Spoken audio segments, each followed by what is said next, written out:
सी fab का कैसा नहीं पता चलता, मतलब उसमें कोई कंपाइल नहीं होता, तो मेडल कोई नहीं आया, लेकिन यह कि उसमें नहीं पता चलता कि, क्योंकि पता नहीं कौन कौन उनके तो रिकॉर्ड नहीं आता ना कॉलेज के पास कि वो कंपाइल कर सकें। कैफ के बच्चों का होता है अक्सर, तो सी फैब का नहीं पता चलता।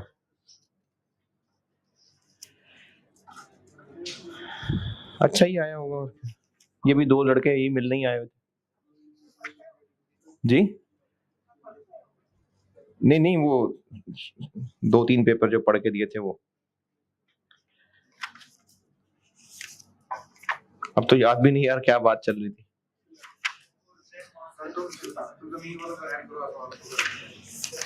अच्छा। है नरम बातें करो।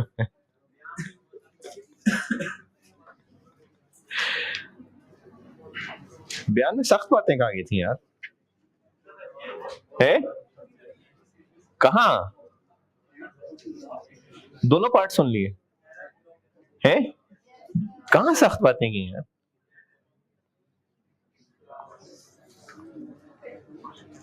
नहीं तो आपने क्या सोचा हुआ था कि बीवी के पैसों से बीवी को गाड़ी लेके देनी है? ये सोचा हुआ था?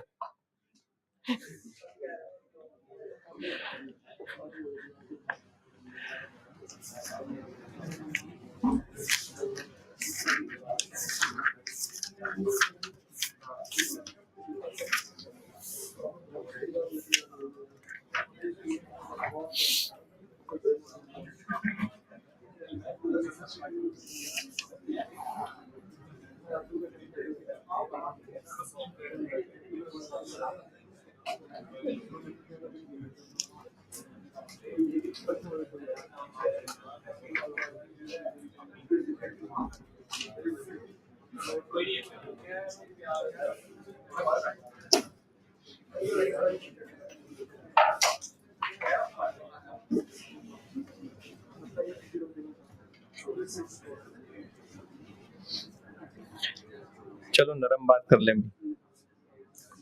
मुस्लिम 6592,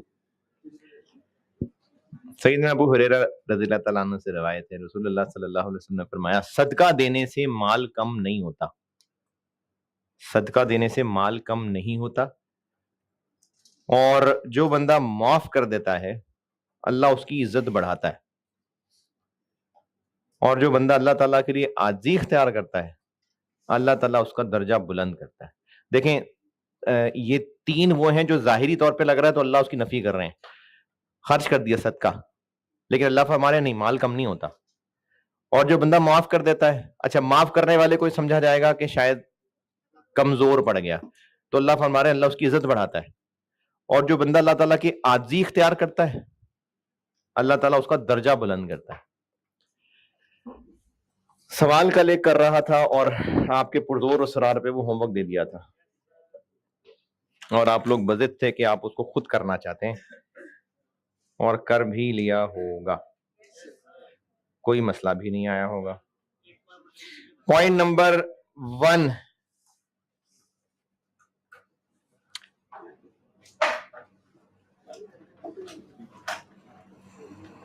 कौन सा सवाल था?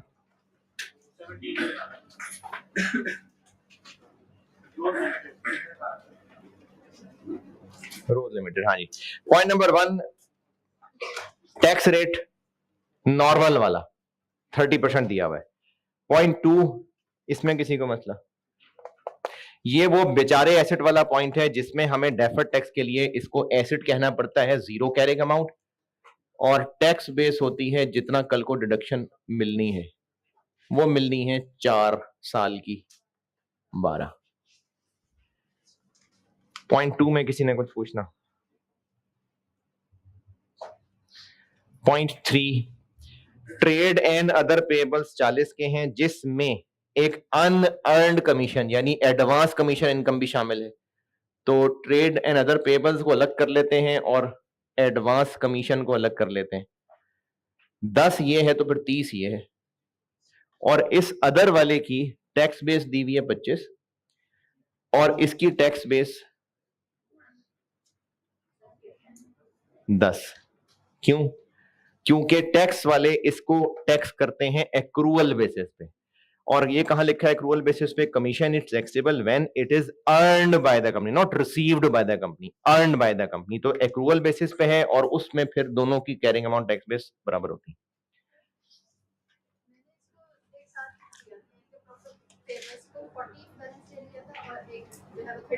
ठीक है, कोई बात नहीं। पॉइंट नंबर 4 और 5 मैंने कल कर दिया था। पॉइंट नंबर 6 लीज में तो मसला कोई होगा ही नहीं जी।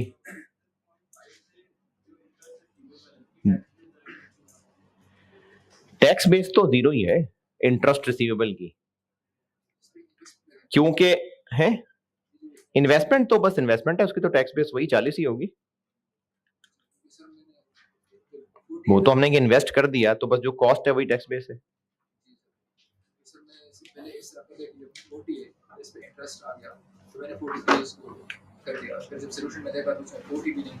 नहीं नहीं, आपने अगर 43 कर दिया इसको कर दें, 43 कर दें और टैक्स बेस 40 कर दें फिर।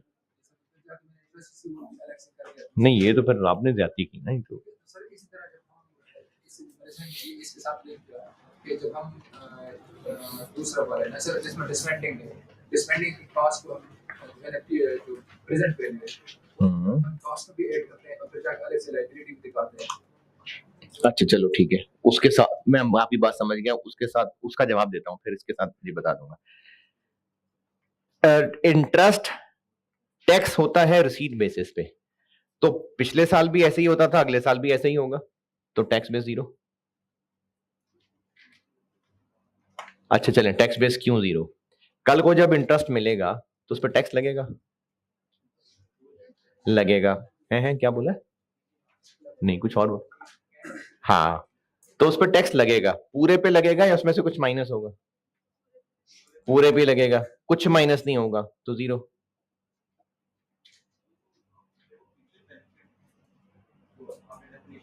हाँ हाँ, टैक्स बेस क्या होती है लेफ्ट वाली शाख की?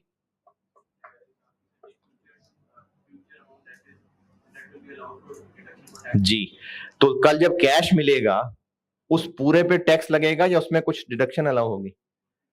तो कोई डिडक्शन अलाउ नहीं होगी ना, तो tax base zero. Point number 6 जिन्होंने भी किया है, IAS 12 का सवाल ऑलमोस्ट पक्का होता है पेपर में, और इस पे मैंने इतना टाइम लगाया तसल्ली से, क्योंकि लास्ट टाइम ये कुछ बच्चे रिपीटर हैं, उन्होंने खास रिक्वेस्ट की थी कि IAS 12 पे और टाइम लगाएं, तो मैंने और ज्यादा इसको डिले किया है।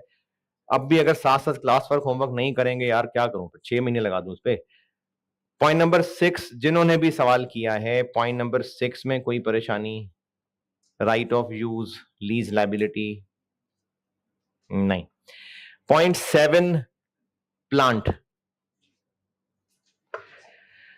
अच्छा, अब जब पॉइंट 7 में प्लांट निकालेंगे ना, तो जब आप अकाउंटिंग और टैक्स की डेप्शन लेंगे तो इस पे 250 ही लेंगे, यहां पर डिस्मेंटलिंग भी ऐड करेंगे, कितनी बनती है?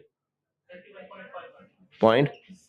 तो अकाउंटिंग डेप्शन इस पे कैलकुलेट होगी, जबकि टैक्स डेप्रिसिएशन इस पे कैलकुलेट होगी। इस 31.51 से प्लांट डेबिट हुआ और प्रोविजन क्रेडिट हुई, तो प्लांट एसेट्स की लिस्ट में आ गया, प्रोविजन लायबिलिटीज की लिस्ट में आ गई। इसकी भी कैरिंग अमाउंट होगी, इसकी भी कैरिंग अमाउंट होगी। आप कह रहे थे कि हम इन्वेस्टमेंट में 43 ले लें और 3 अलग से इंटरेस्ट भी ले लें।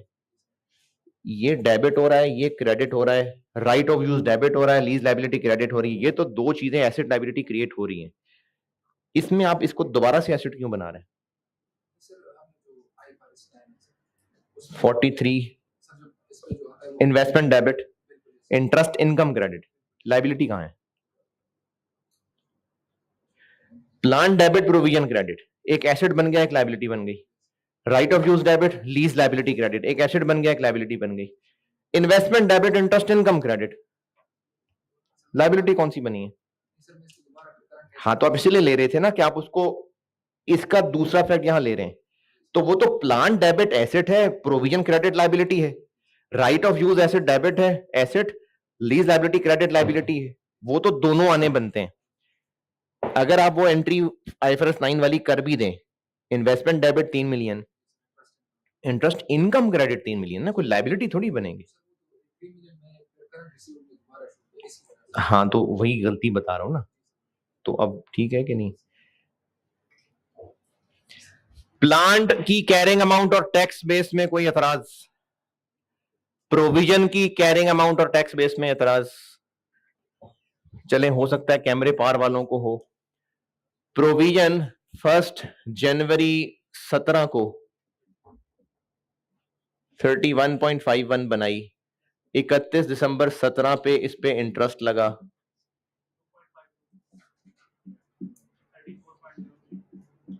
ये कैरिंग अमाउंट, क्योंकि carrying amount tax base year and पे निकाल रहे होते हैं, तो प्रोविजन की कैरिंग अमाउंट ये आएगी और टैक्स बेस 0 आएगी।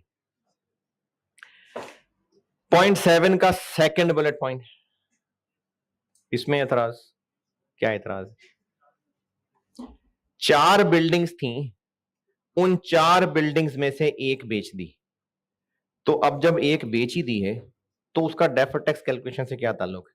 डेफर्ड टैक्स कैलकुलेशन बस 3 पे होगी।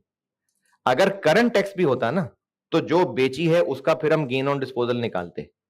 जब हमने निकालनी ही सिर्फ ईयर एंड की डेफर्ड टैक्स की फिगर है, तो वो जो ईयर एंड पे मौजूद है बस उन्हीं की कैरिंग अमाउंट और उन्हीं की टैक्स बेस, इसलिए 4 की जगह हम सिर्फ 3 बिल्डिंग्स को कैलकुलेट करेंगे। और इस सवाल में कोई एतराज परेशानी?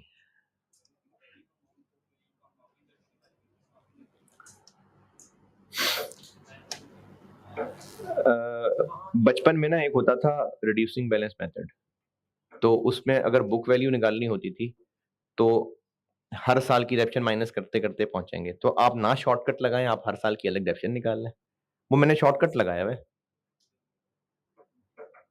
और इस सवाल में कुछ पूछना है किसी ने?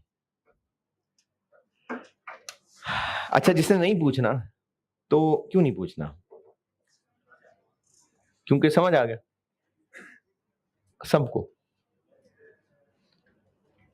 अच्छा, सबने कर लिया और सबको समझ भी आ गया है? किया नहीं है ना? किया किस किसने है? ठीक, तो बाकियों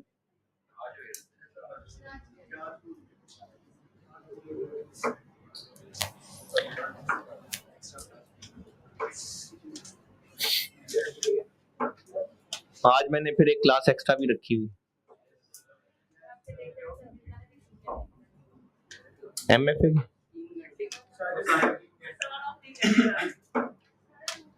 उनकी जीटी में क्लास है यहाँ है, तो आप लोग जीटी जाएंगे ना, तो FAR 2 के लिए आते हुए मौत पड़ती है।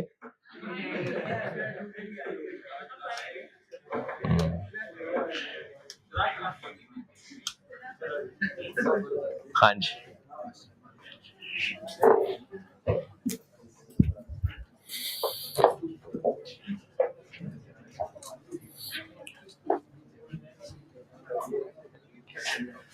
कल भी एमएफए की। चलें फिर, आप लोग फारिग ही होंगे तो मैं कर लेता हूँ। वो कल किसी का मशवरा मुझे मुनासिब लगा कि आप FAR 2 की संडे को ना रखें, कल शाम को रख लें। कर लूं ऐसे?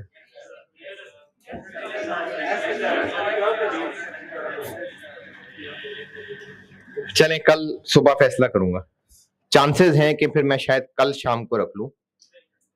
FAR है जी जी, इधर ही इधर ही। क्या हुआ?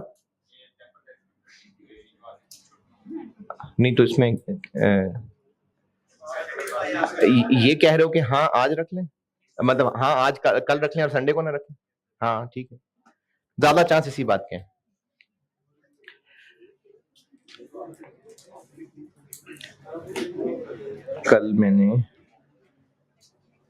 कल मैंने आपको वो मेजरमेंट में वो एवरेज रेट वाली बात बता दी थी ना, स्लैब रेट्स वाली। मैंने ये कहा था, शायद मेरे ख्याल में किसी मिसाल से समझाई नहीं थी। नहीं, ऐसे कोई वैल्यू से तो नहीं समझाई थी ना। कल मैंने ये बात की थी कि अगर टैक्स प्रॉफिट, ये पाकिस्तान में होता नहीं है इसलिए सवालों में भी नहीं होता, हो सकता है। कल मैंने एक बात ये लिखवाई थी कि अगर इनकम टैक्स के स्लैब रेट्स हैं तो डेफर्ड टैक्स पे कौन सा रेट लगेगा, उसकी मिसाल बता रहा हूं, अगर आपको काम की बात लगे तो लिख लेना। मिसाल के तौर पे एक बिजनेस का टैक्स प्रॉफिट निकला 4.5 मिलियन और करंट टैक्स के लिए स्लैब रेट्स डिफाइन थे कि पहले 1 मिलियन पे 25%, अगले 2 मिलियन पे 28%, और जो उससे ऊपर जितना भी एक्स्ट्रा होगा उस पे 32%। तो करंट टैक्स क्या बना?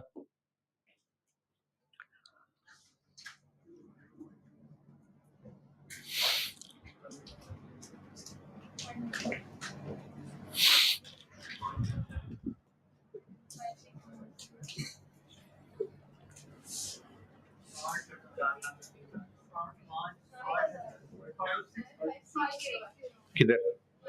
ये वाला?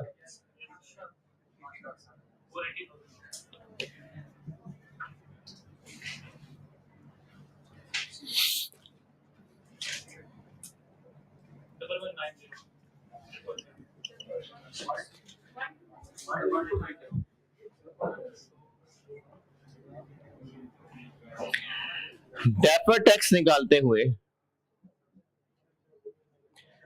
पीपी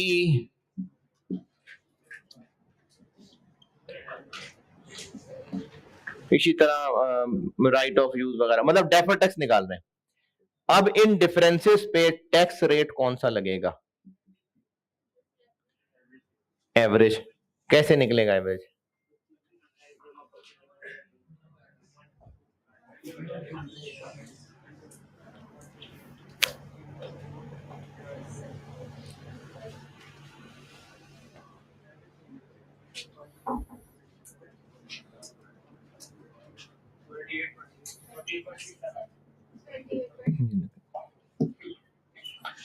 ये मैंने कल बात बताई थी कि अगर करंट टैक्स कैलकुलेशन में स्लैब रेट्स के हिसाब से कैलकुलेशन हो रही है तो डेफर्ड टैक्स तो कोई इनकम थोड़ी है कि इस पे स्लैब रेट्स लगे, ये तो टेम्परेरी डिफरेंसेस हैं। तो इसलिए इन पे कौन सा रेट लगेगा? एवरेज वाला। ये मैंने कल एक बात बताई थी, तो अगर मिसाल लिखनी हो तो लिख लें। ये पाकिस्तान में नहीं है, पाकिस्तान में कंपनी के लिए बस एक ही फ्लैट रेट है, इसलिए ये वाली बात ही रह जाती है। लेकिन हो सकता है कोई सवाल में पॉइंट आ जाए। हैं? ये पेज अभी एक बांटा था, ये किसको नहीं मिला? दोबारा बताएं। 1 2 3 4, अभी एक पेज बांटा है, किस किस को नहीं मिला? तो ये क्यों संभाल के रखे हैं यार, आगे करते शेयर। कितने? ये शाम देख लो यार। हाँ बस 4 ही कम थे, 2 उधर हैं 2 इधर हैं।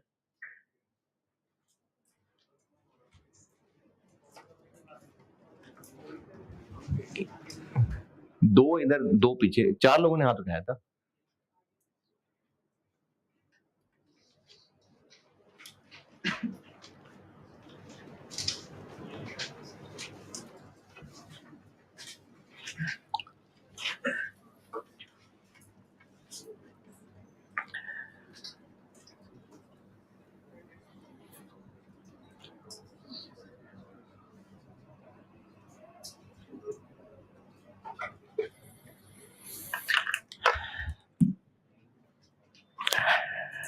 अच्छा अब ना फिर वो ओसीआई बताना था और डिस्क्लोजर बताना था। तो डिस्क्लोजर इंपॉर्टेंट है क्योंकि कल प्रैक्टिस उसकी होनी है, तो फिर मैं वो अभी बता रहा हूं। ओसीआई फिर मैं शाम वाली क्लास में बताऊंगा, क्योंकि पता नहीं आप में से कोई एक्स्ट्रा क्लास आज ले सके ना ले सके, तो इसलिए मैं डिस्क्लोजर अभी बताने लगा।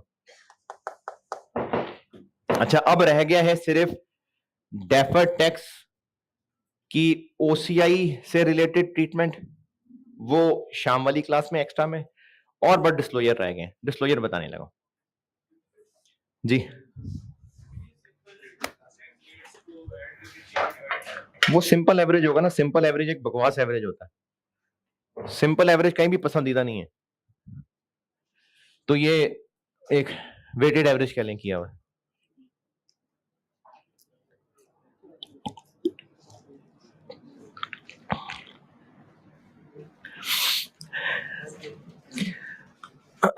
Boring cost, capitalisation rate, weighted average निकालते हैं। EPS, number of shares, weighted average निकालते हैं। तो सिंपल एवरेज नहीं कहीं भी इस्तेमाल होता। एमएफए पढ़ रहा है कोई, कॉस्ट ऑफ कैपिटल अगर पढ़ा हो तो वेटेड एवरेज निकलता है।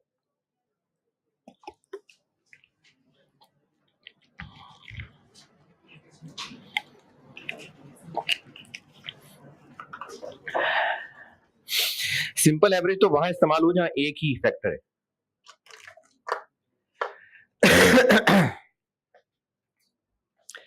चल नोट कर ले भाई जल्दी।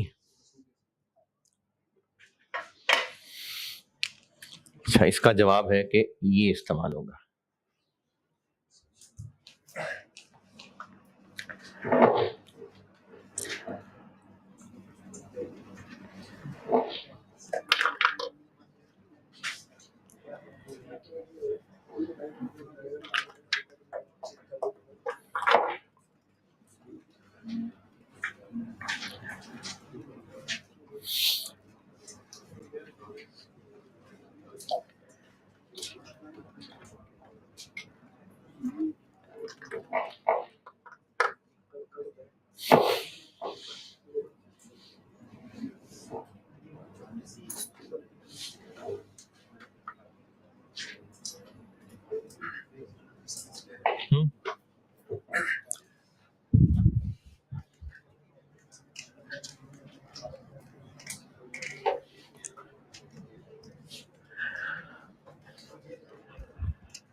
Disclosures, current tax, deferred tax दोनों के इकट्ठे बता रहा हूं।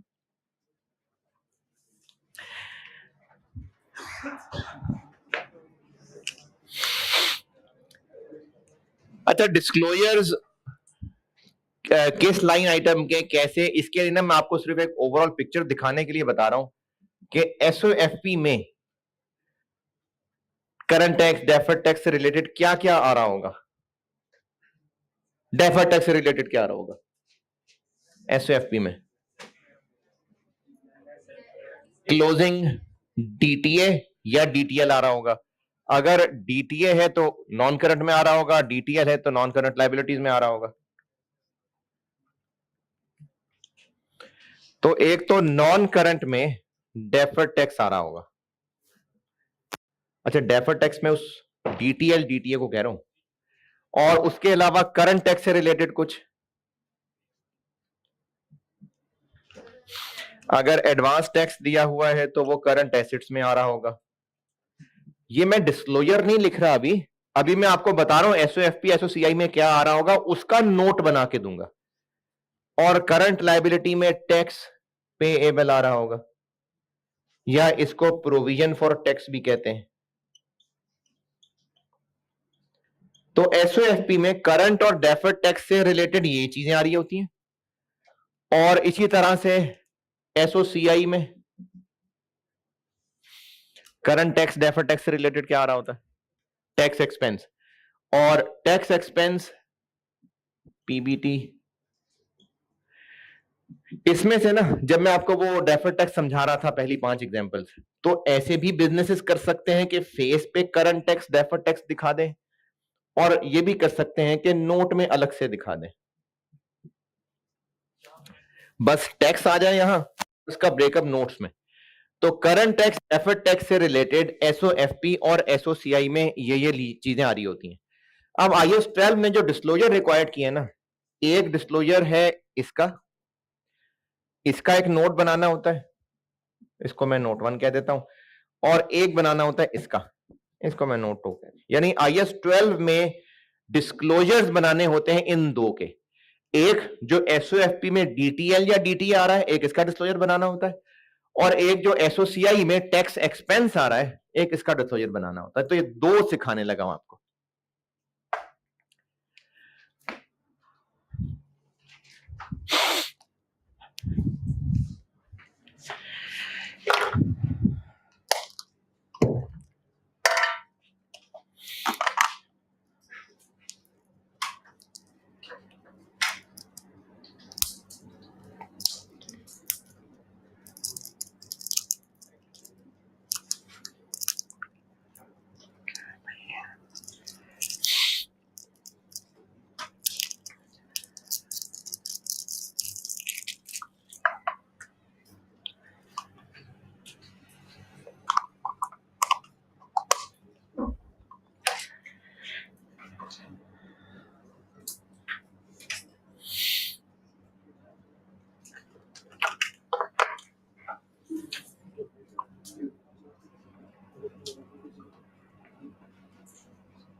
अच्छा एक बात ये लिख लें कि अगर क्वेश्चन में मांगा है ना टैक्स का note, tax, taxation, tax expense, तो ये नोट मांगा हुआ है। लेकिन अगर वर्ड डेफर्ड आ गया कि डेफर्ड टैक्स का नोट, तो फिर ये वाला नोट मांगा हुआ है। अगर सवाल की रिक्वायरमेंट है डेफर्ड टैक्स का नोट, सी फैप में होता है, कैफ में वैसे एक दफा ही हुआ आज तक। अगर सवाल की रिक्वायरमेंट है डेफर्ड टैक्स का नोट, डेफर्ड का वर्ड साथ लगा हुआ है, तो वो इस नोट की बात कर रहा है। और अगर सवाल की रिक्वायरमेंट है टैक्स, टैक्सेशन, टैक्स एक्सपेंस, तो वो इस नोट की बात कर रहा है।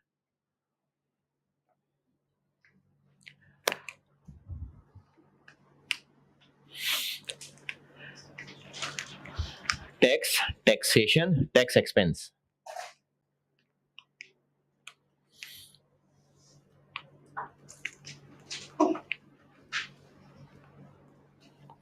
और अगर कहा है कि नोट्स, तो दोनों बनाने होंगे।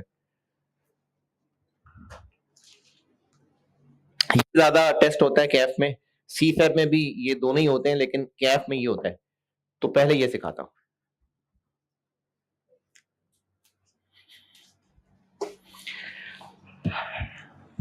अच्छा ये ना पैक की बुक में बना हुआ है, लेकिन मैं अब इस बुक को अपडेट नहीं करता होता, तो अभी सी फैप की बुक बनाते हुए मैंने इसमें थोड़ी सी और इम्प्रूवमेंट की है, इसलिए पेज मैंने आपसे अभी जो यहाँ बैठे हुए लोग हैं हार्ड कॉपी शेयर की हुई है, ग्रुप में भी शेयर कराया था। और ये जो रिकॉर्डिंग वाले बच्चे हैं इनके कोर्स में मैंने IS 12 वाले पोर्शन में रखा हुआ है टैक्स के डिस्क्लोजर के नाम से।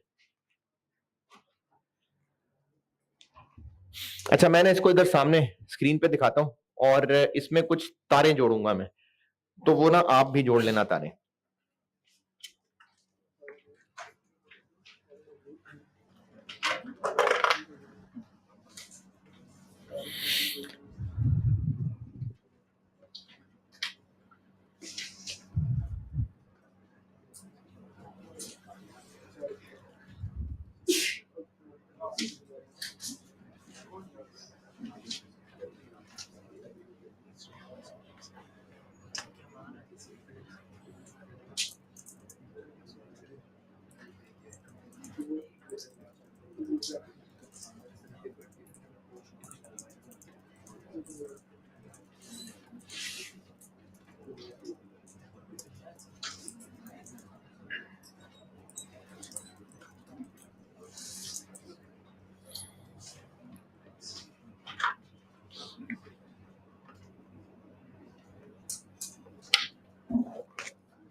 ये मिटा दूं?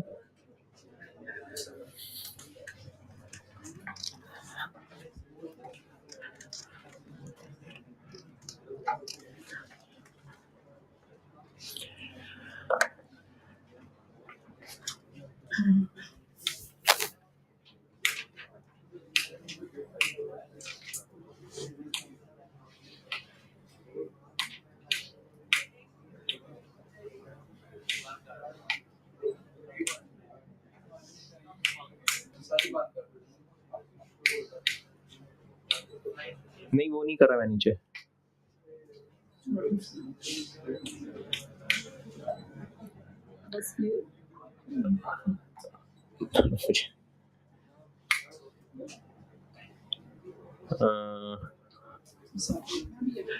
हाँ ना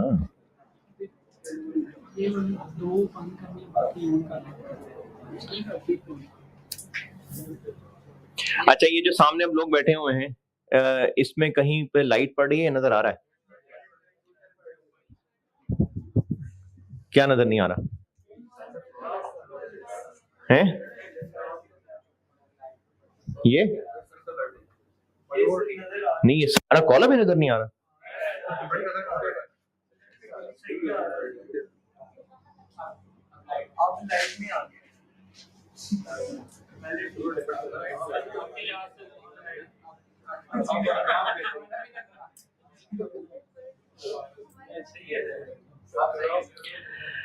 अच्छा, इसमें रिकॉर्डिंग में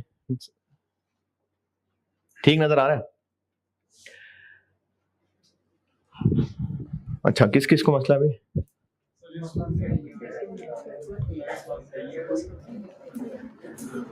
कोई मसला नहीं है, कोई मसला नहीं है। और किसको मसला? नहीं, वो मसलों का हल नहीं मेरे पास। सब सही है यार।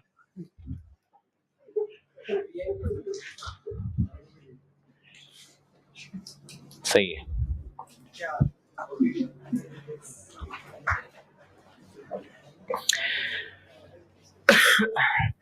जो इनकम स्टेटमेंट के फेस पे आ रहा होगा ना टैक्स एक्सपेंस, वो ये है,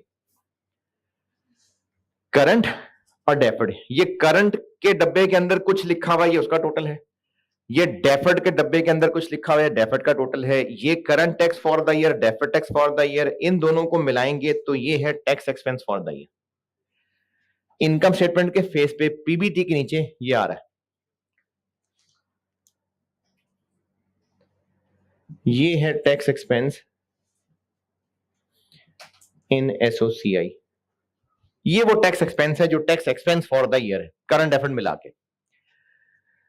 अब एग्जाम में आप ये सब कैलकुलेट कैसे कर रहे होंगे? ये जो करंट टैक्स के अंदर लिखा ना, current tax for current year, ये वाली फिगर, ये वो है जो निकाला करते हैं calculated in current tax working. ये वो फिगर है जो आप करंट टैक्स की वर्किंग से कैलकुलेट करके निकालेंगे। वो जो हम सवालों में करंट टैक्स निकाल रहे होते हैं, current tax for current year, वो फिगर यहां लिखेंगे। Current tax for prior year, ये मैंने किसी लेक्चर में बताया था क्या होता है। ये क्या होता है current tax for prior year? पुराने किसी रिटर्न में एडजस्टमेंट हुई और उस एडजस्टमेंट पे टैक्स वालों ने मजीद टैक्स मांगा, तो वो जो टैक्स वालों ने मजीद टैक्स मांगा या पुराना वापस करना चाहा, उसको हमने current tax for prior year कहा था। तो हाँ, अभी भी बात ऐसी ही है, लेकिन ये जब आपको मैं इसकी मकड़ी समझाऊंगा तो फिर फैसला करेंगे कि उस फॉर प्रायर ईयर को यहां लिखना है या यहां लिखना है। जहां भी लिखना है, स्टूडेंट को ये फिगर कैसे पता चलेगी? स्टूडेंट को ये फिगर सवाल में गिवन होगी।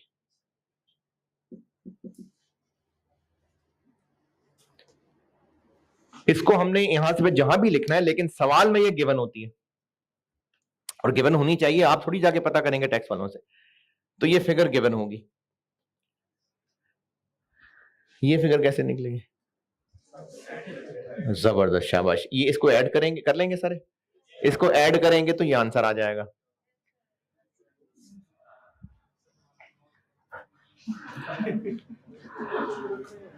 और जो deferred tax expense for the year निकाला करते हैं,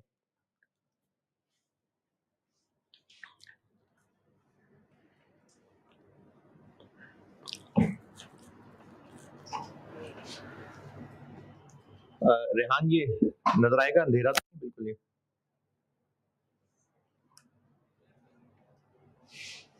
अच्छा ठहरो, मैं पहले लिख लूं ना।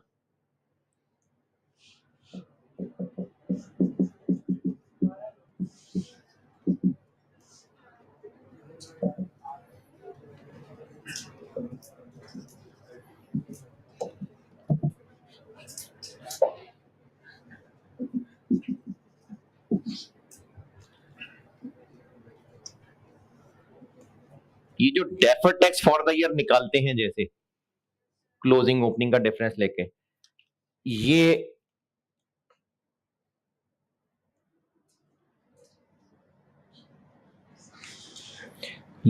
वाली फिगर होगी।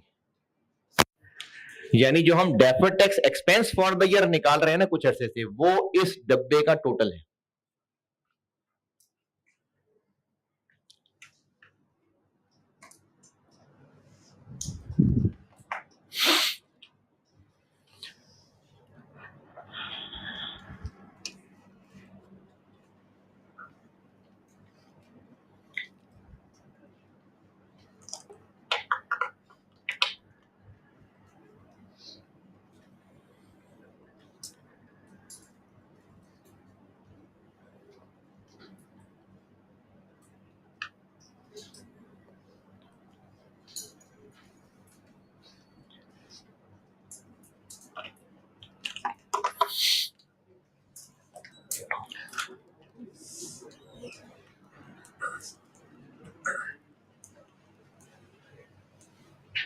तो टैक्सेशन या टैक्स एक्सपेंस का नोट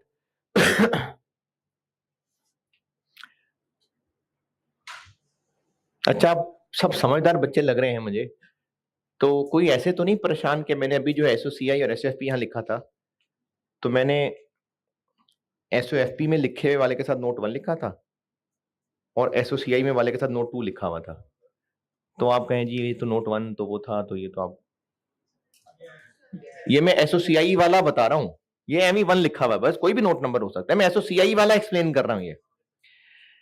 तो एक तो है ये पोर्शन जिसमें करंट और डेफर्ड इनको मिला के टोटल एक्सपेंस कहना है, जिनमें से करंट टैक्स जैसे वर्किंग से निकालते थे वो ये फिगर है, current tax for prior year या deferred tax for prior year, ये दोनों में से एक ही होगा, ये सवाल में दिया होगा। यहां लिखना है या यहां लिखना है, ये इस मकड़ी से पूछेंगे। और इस डब्बे का total current tax for current tax expense और जो डेफर्ड टैक्स एक्सपेंस निकाला करते हैं वो इस डब्बे का टोटल है। ये फिगर कैसे निकलेगी, ये मैंने आपको एक वर्किंग से सिखानी है। वो वर्किंग करके ये फिगर कैलकुलेट करेंगे। अच्छा, अब हमारे पास क्या है, ये फिगर कैलकुलेट कर ली वर्किंग 1 से, ये गिवन है, ये हमने निकाल ली। तो इस पे अलग से कोई तरकीब लगाने की बजाय इसको कर लेंगे बैलेंसिंग।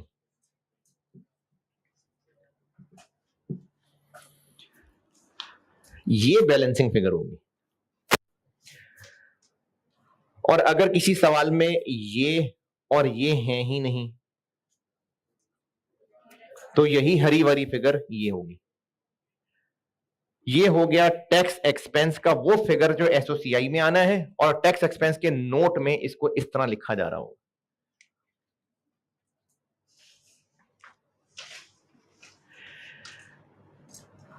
अच्छा, एक और चीज अकल की, अगर सवाल में ये नहीं है, बस सिर्फ ये है, तो फिर डब्बा बनाने की जरूरत नहीं है, फिर बस current tax for current year है। और इसी तरह अगर सवाल में ये दोनों ही नहीं है, तो फिर भी डब्बा बनाने की जरूरत नहीं है, फिर हम लिखेंगे करंट टैक्स ये, डेफर्ड टैक्स ये, बस, फिर इन डब्बों की जरूरत नहीं है। ये डब्बे तब हैं अगर ये अंदर वाली फिगर्स भी हो तो। यहां तक ओके? अच्छा, ये जो अभी अगला पोर्शन है ये भी थोड़ा सा मुश्किल है, जरा एक बार पूरा करके समझा के फिर प्रैक्टिस कर सकेंगे तो ये और पक्का होगा। ये नक्शा नोटेड?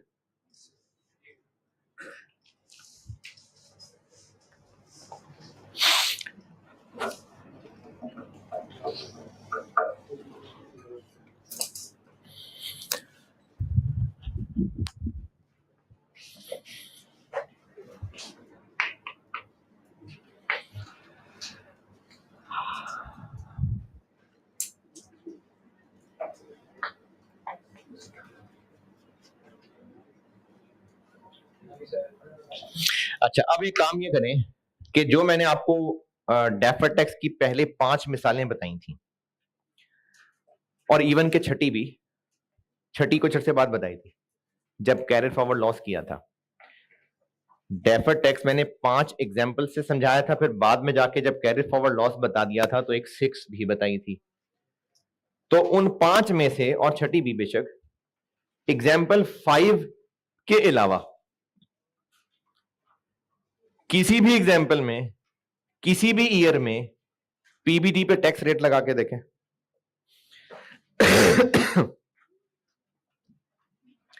जब डेफर्ड टैक्स की मैंने 5 एग्जांपल्स कराई थी, उनमें से कोई भी ले लें, 5वीं के अलावा, यानी 1 2 3 4 में से कोई भी ईयर देख लें और उस ईयर के पीबीटी पे टैक्स रेट लगाएं।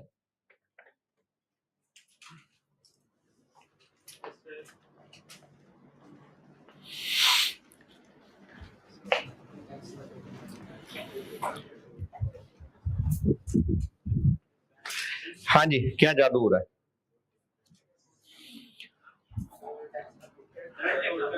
करंट टैक्स आ रहा है,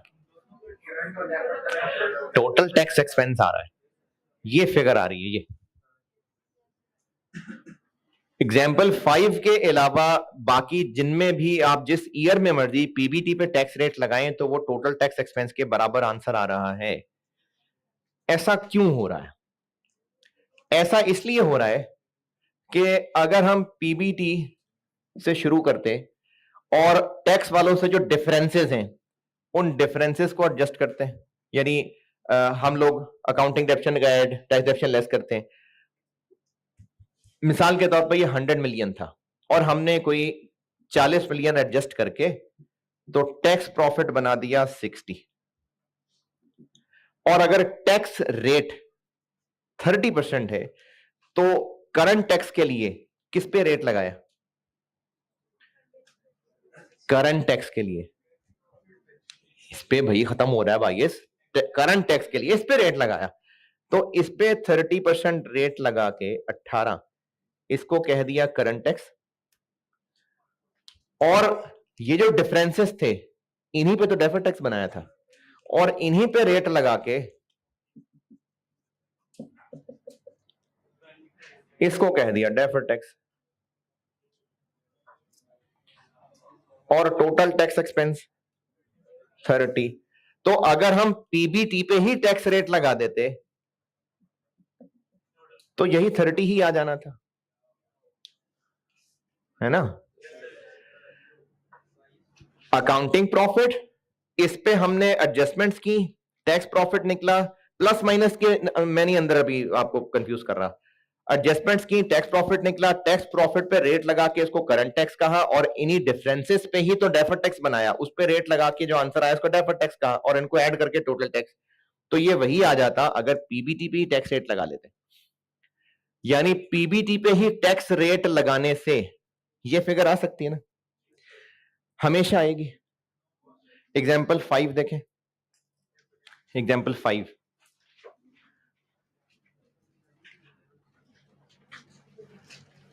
एग्जाम्पल 5 में 2022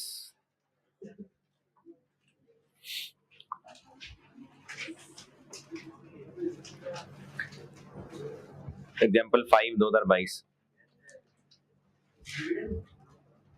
एग्जाम्पल 5 में 2022 सेम आ रहा है? नहीं, क्यों नहीं आ रहा? क्योंकि अब हमने इस डिफरेंस पे फिर डेफर्ड टैक्स नहीं बनाया। एग्जाम्पल 5 में जो डिफरेंस था वही डिविडेंड वाला था शायद ना, उस पे हमने डेफर्ड टैक्स नहीं बनाया था। क्यों नहीं बनाया था? क्योंकि वो टैक्स में था ही नहीं टैक्सेबल, उस पे कोई टाइमिंग का फर्क था ही नहीं, तो उस पे डेफर्ड टैक्स ही नहीं बनाया था। जब डेफर्ड टैक्स ही नहीं बनाया तो फिर तो ये 18 और 30 थोड़ी टैली करेगा। तो IAS 12 ने ना एक रिकंसिलिएशन टाइप का है बनाने को, वो रुपीज में भी हो सकती है, रेट्स में भी हो सकती है, लेकिन रुपीज में ही बनती है। वो है ये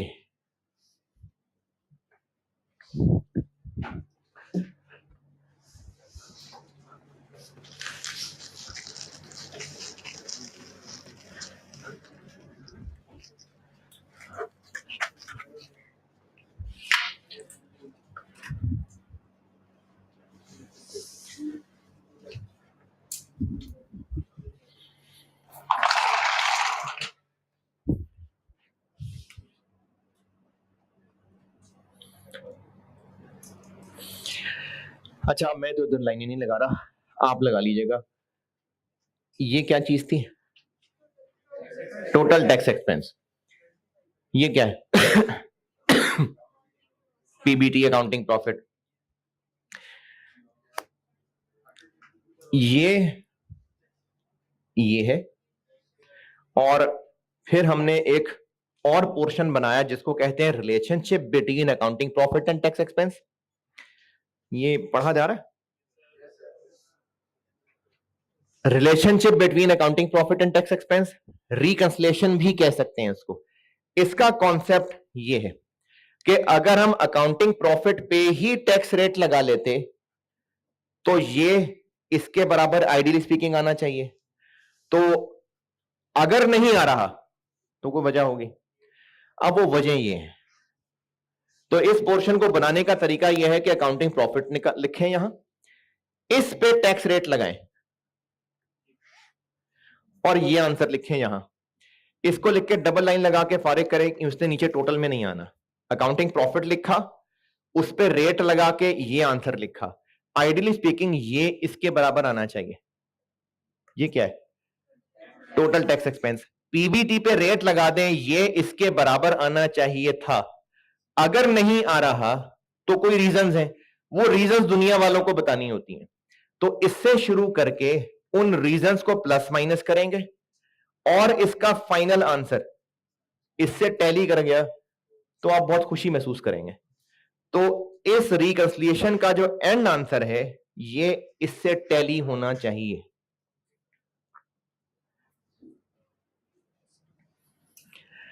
इस रिकंसिलिएशन का जो फाइनल आंसर है वो इस टोटल टैक्स एक्सपेंस से टैली होना चाहिए।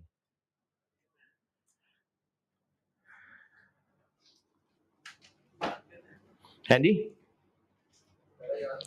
क्या हुआ? ये सारी चीजें याद करनी है। अच्छा, ये सारी चीजें जो है ना, ये वाली, ये आईएएस में सब नाम लेके नहीं लिखे हुए, एक दो चीजें लिखी होंगी नाम लेके, लेकिन इन सब का कॉन्सेप्चुअल रीजन है जो आपको समझाने लगा हूं। रीजन समझना इसलिए जरूरी है क्योंकि कुछ चीजें इसमें ऐसी हो सकती हैं जो पेपर में पॉइंट ऐसे आ जाए और मैंने यहां ना बताया। जैसे है ना कंसोलिडेशन के आईएफआरएस 3 में वो सारी एडजस्टमेंट्स तो नहीं लिखी हुई, वो तो सब कॉन्सेप्चुअल डिस्कशन है। मैंने क्या किया, या टीचर्स क्या करते हैं कि आज तक जितना भी किताबों में सवालों में होता है उनको एडजस्टमेंट्स कह के पढ़ा दिया, और अगर कोई डिफरेंट चीज सवाल में आ गई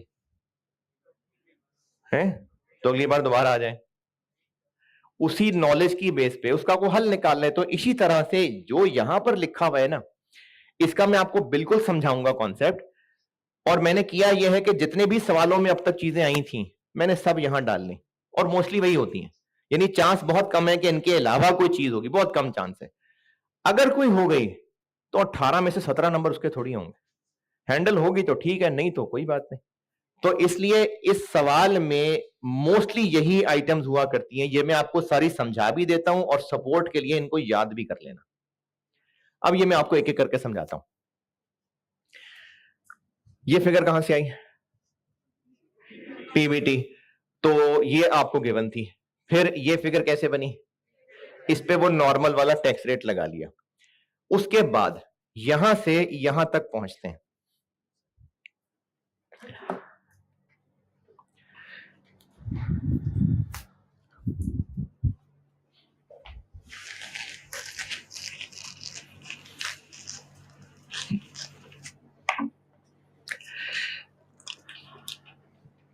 हमने पीबीटी यहां लिखा और इस पे हमने रेट लगाया 200 पे 30%,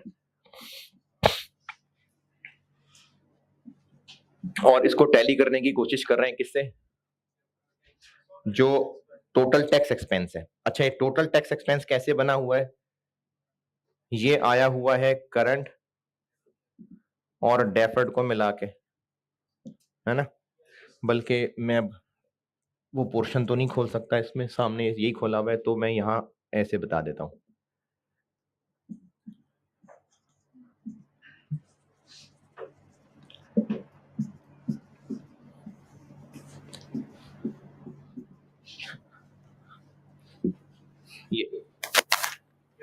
ये जो ऊपर बनाया हुआ था मैंने, ये किया हुआ था ना, 2 लाइनें 3 लाइनें, ये किया हुआ था। और इसमें ये था current tax for current year, ये था फॉर प्रायर ईयर, ये था इफेक्ट ऑफ रेट चेंज, ये फॉर प्रायर ईयर था, और ये relating to differences for the year था। ये है जिससे इसने बराबर आना है। और अभी जो मैं आपको समझा रहा था कि पीबीटी पे रेट लगा के आइडियली स्पीकिंग ये क्यों आना चाहिए इसके बराबर, अभी तो यहां मिसाल बताई थी, क्योंकि पीबीटी में डिफरेंसेस एडजस्ट करके टैक्स प्रॉफिट निकाला, उस टैक्स प्रॉफिट पे रेट लगा के इसको करंट टैक्स कहा, और उन डिफरेंसेस पे रेट लगा के उसको डेफर्ड टैक्स कहा। तो इसलिए इस पे रेट लगा के जो आंसर आ रहा है वो टोटल टैक्स एक्सपेंस के बराबर आना चाहिए। लेकिन अगर नहीं आ रहा तो ये पॉसिबल रीजन है। ये क्या है? ये क्या फिगर है? पीबीटी कितने अरसे का? फॉर दिस ईयर ना, यानी अगर हम 2023 का सवाल कर रहे हैं तो ये 2023 का प्रॉफिट है हमारी बुक्स वाला। इसमें इनकम एक्सपेंसेस कौन से शामिल हैं? जो हमने इस साल में इनकम एक्सपेंस बनाए हैं। इस पे रेट लगाने से profit for the year, income expenses for the year इसके अंदर है, इस पे रेट लगा के जो आंसर आ रहा है, क्या उसमें ऑटोमेटिकली कवर्ड हो सकता है जो टैक्स वालों ने 2017 की रिटर्न पे एतराज उठाया, वो इसके रेट लगाने से इसके अंदर ही आ जाएगा, जबकि वो तो हमने टोटल टैक्स एक्सपेंस निकालने में खुद से यहां किया है ऐड। तो ये वाली फिगर इस पे रेट लगाने से ऑटोमेटिकली हो गई कवर। तो अगर इसको टोटल तक पहुंचाना है तो क्या करें, यही वाली चीजें यहां भी लिखनी पड़ेंगी। प्लस लिखना है कि माइनस लिखना है? जैसे ऊपर लिखा था सेम एज अबव। ऊपर पॉजिटिव लिखा हुआ है तो ये भी पॉजिटिव, नेगेटिव लिखा है तो ये भी नेगेटिव। ये वाली फिगर मैंने बता दी।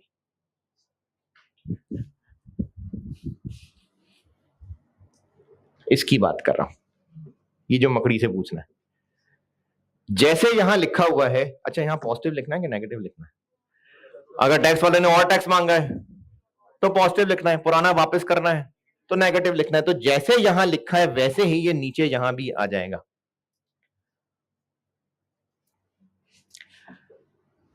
ओके, ये हो गया, ये हो गया, ये हो गया। अच्छा, current tax for the year calculate करते हुए accounting profit, adjustments, tax profit, कोई लॉस वॉस एडजस्ट हुआ तो वो टैक्स प्रॉफिट आया और उस पर रेट लग गया। उसके बाद टैक्स वालों की तरफ से उस अमाउंट में भी एक छूट मिल सकती है जिसको कहते हैं टैक्स क्रेडिट। तो मैंने जब आपको पूरे करंट टैक्स का एक फॉर्मेट सा बना के दिया था शुरू में, तो टैक्स क्रेडिट भी मैंने लेस किया था। इस पे टैक्स रेट लगाने से वो टैक्स क्रेडिट आ गया इसमें कवर्ड नहीं, तो वो भी खुद से लिखना पड़ेगा ना। खुद से लिखेंगे तो उससे टैली करेगा, ये वो खुद से लिखा हुआ।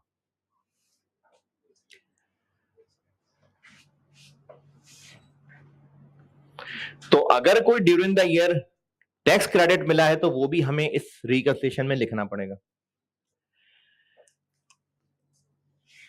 इस 200 के अंदर एक ऐसी इनकम शामिल है जो एग्जेम्प्ट फ्रॉम टैक्स है।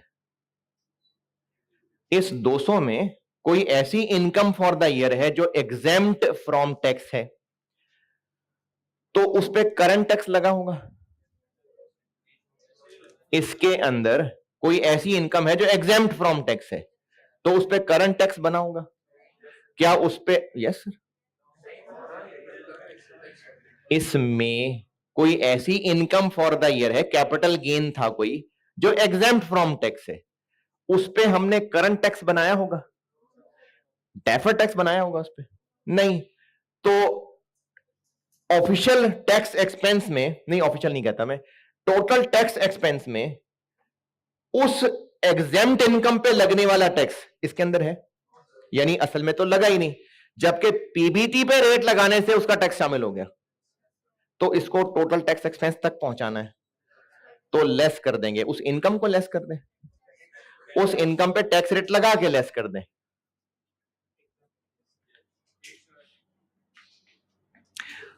उस पे रेट लगाया, वो माइनस कर दिया। इसी का उलट हमने कोई ऐसा expense for the year record किया हुआ है जिसपे टैक्स वालों ने नहीं देनी डिडक्शन, तो करंट टैक्स निकालते हुए भी उसको एड बैक कर दिया होगा और उस पर कोई डेफर टैक्स भी नहीं बनाया होगा, यानी असल में उस पर टैक्स की बचत है, इनएडमिसिबल है। कोई ऐसा एक्सपेंस फॉर द ईयर जिसपे नहीं होनी पेनल्टी जैसे, उस पर नहीं है कोई टैक्स डिडक्शन, तो उसको हमने करंट टैक्स निकालते हुए उस पर डिडक्शन लिए नहीं, एड बैक कर दिया। डेफर टैक्स बन रहा होगा उस पर लॉजिकली, तो उस पर डेफर टैक्स भी नहीं बन रहा, करंट टैक्स भी नहीं बन रहा, यानी उस पर टैक्स एक्सपेंस है ही नहीं। लेकिन पीबीटी पे रेट लगाने से क्या हो गया, उसकी टैक्स बचत आ गई, तो ऐड कर दे, उस पेनल्टी की अमाउंट को ऐड कर दे। तो ये दोनों चीजें हैं जो मैंने बताई हैं, और ये जुड़वा मकड़ियों से मैंने पूछना है। मैंने ये कहना चाहा है कि ये हम उस एक्सपेंस इनकम की बात कर रहे हैं जिसका ट्रीटमेंट है ही नहीं, यानी ना ही हमने उस पर करंट टैक्स कंसिडर किया हुआ है, ना ही उस पर किसी शक्ल से टैक्स बना हुआ है। तो उनको हमने ऊपर इनकम और एक्सपेंस वो वाली चीज ऐड लेस करनी है। समझ आ जाग रहे हैं? ये बता दिया, ये हो गया, ये भी हो गई, टैक्स क्रेडिट भी हो गया, ये भी हो गया, ठीक है। इफेक्ट ऑफ रेट चेंज, ये वो वर्किंग वन से कैलकुलेट करवाना है, ये इंशाल्लाह कल समझाऊंगा। अच्छा टेक्निकल पॉइंट है, तो ये मैं इंशाल्लाह कल समझाऊंगा। तो ये वही लाइन यहां नीचे दोबारा लिखनी है। क्या रह गया? ये समझाता हूं। डेफर्ड टैक्स एसेट की जब अंग्रेजियां लिखवाई थी ना, तो उन अंग्रेजियों पे आए। डेफर्ड टैक्स एसेट की अंग्रेजी लिखवाई थी जिस दिन,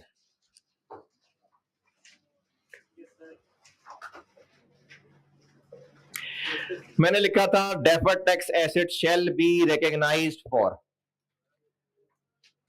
all deductible temporary differences, carried forward tax loss वगैरह वगैरह वगैरह। उसके बाद एंड पे एक अंग्रेजी लिखी थी ओनली टू द एक्सटेंट, और इसकी शायद वजह भी समझाई थी, दोबारा बताता हूं। हम डेफर्ड टैक्स एसेट क्यों बना रहे हैं कैरिड फॉरवर्ड लॉस पे? डेफर्ड टैक्स एसेट क्यों बना रहे हैं?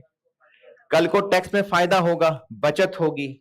तो अगर हमारा बिजनेस इतना मनहूस हो चुका है कि अगले 10 साल तक हमें लॉसेस से निकलता नजर नहीं आ रहा, तो फिर हमें इस कैरी फॉरवर्ड लॉस का तो फायदा ही नहीं मिल सकेगा, तो फिर डीटीए नहीं बनाया होगा। लेकिन अगर 2-3 साल के बाद लगा कि नहीं अब हालात अच्छे हो जाएंगे, अब हम इसका फायदा ले पाएंगे, तो उस साल वो क्लोजिंग डीटीए में आ जाएगा। पुराने किसी साल में लग रहा था कि हालात नहीं अच्छे चलने, तो उस पर डीटीए नहीं बनाया होगा। बाय डिफॉल्ट हालात एग्जाम पॉइंट ऑफ व्यू से अच्छे ही होंगे, यानी आपने डीटीए बनाना है। लेकिन अगर किसी साल में लगता था कि नहीं हालात अच्छे होंगे, तो डीटीए नहीं बनाया होगा। 2-3 साल बाद लग रहा है अच्छे हालात हैं, तो फिर वो उन 2-3 साल बाद के क्लोजिंग डीटीए में आ जाएगा। अच्छा, ओपनिंग में आ रहा होगा, क्लोजिंग में आ जाएगा, ओपनिंग में नहीं आ रहा होगा, तो उस साल के डेफर्ड टैक्स एक्सपेंस में उसका रिजल्ट आ जाएगा। दोबारा सुने, सिर्फ डीटीए को ध्यान में रखना, डीटीएल नहीं है, सिर्फ डीटीए है। पुराने किसी साल में 2017 में लॉसेस थे और हमें लगता था कि आइंदा भी लॉसेस ही रहेंगे और हम इससे फायदा नहीं ले पाएंगे, तो 17 में डीटीए बनाया होगा? फिर नहीं। 2021 में जब आए तो अब लग रहा है कि हालात बेहतर हो गए, अब हम इन लॉसेस का बेनिफिट ले पाएंगे, तो अब क्या करें? 21 में क्लोजिंग डीटीए बना लें। ओपनिंग नहीं था, क्लोजिंग है, तो for the year tax expense में उसका बेनिफिट आएगा ना। क्या पीबीटी पे रेट लगाने से वो ऑटोमेटिकली कवर हो गया?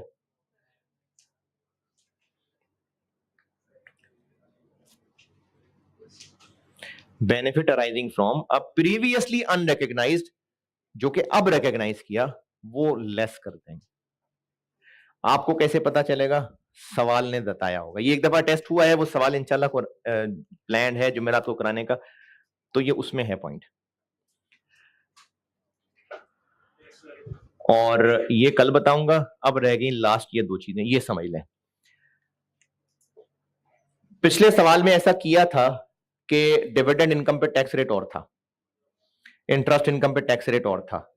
करंट टैक्स निकालते हुए क्या किया होगा? करंट टैक्स निकालते हुए बाकी पे नॉर्मल रेट लगाया होगा, उस पे अकॉर्डिंगली अपना लेट से 10% लगाया होगा। जब हमने पीबीटी पे पूरे के पूरे पे 30 लगा दिया, तो इसमें वो डिविडेंड इनकम शामिल है, उस पे भी 30 लग गया, जबकि असल में कितना लगा हुआ है? 10, मिसाल के तौर पे 10। तो क्या करें? 20 लगा के माइनस कर देंगे। दोबारा, for the year dividend income है और उस पे असल में 10% का टैक्स रेट लग रहा है, चाहे करंट में चाहे डेफर्ड में। डेफर्ड में कैसे हो सकता है? वो कैश बेसिस पे होना हो, हमारा रिसीवेबल आ रहा हो, टैक्स बेस 0, तो कहीं भी उस पे 10% लग गया, लेकिन यहां शामिल होने से 30 लग गया, तो इसको हमने टोटल टैक्स एक्सपेंस से टैली कराना है। इस पे 30% लगा दिया है, इसके अंदर dividend income for the year शामिल है, जिस पे असल में 10 लगा हुआ है, तो पीबीटी पे 30 लगाने से उस पे भी 30 लग गया, असल तक पहुंचाना है। 20 लगा के माइनस कर लेंगे, उलट उस पे 40 लगता है, टैक्स वाले 40 उस पे लगाते हैं, हमने पीबीटी पे 30 लगाया, तो उस डिविडेंड पे 10 और लगा के इसमें ऐड कर लेंगे। ये मैंने यहां पर ये बात लिखी। तो इस पोर्शन में यही चीजें ही हैं जो टेस्ट होती हैं।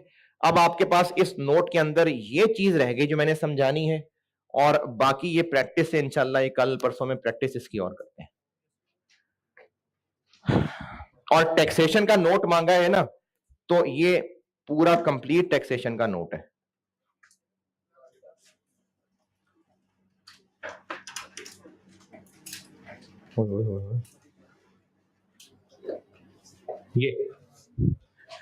ये सारा टैक्सेशन का नोट है।